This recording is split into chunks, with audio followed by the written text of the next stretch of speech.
continuing the process here.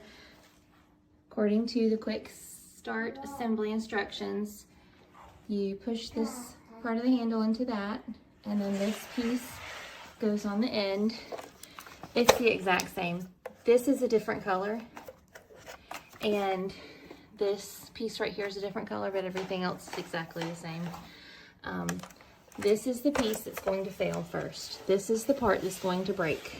And I'll push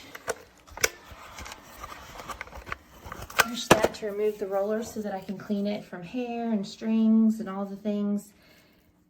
That, more specifically this piece fits around that, and it's going to strip out. These edges are going to get rounded, and I'm going to have to use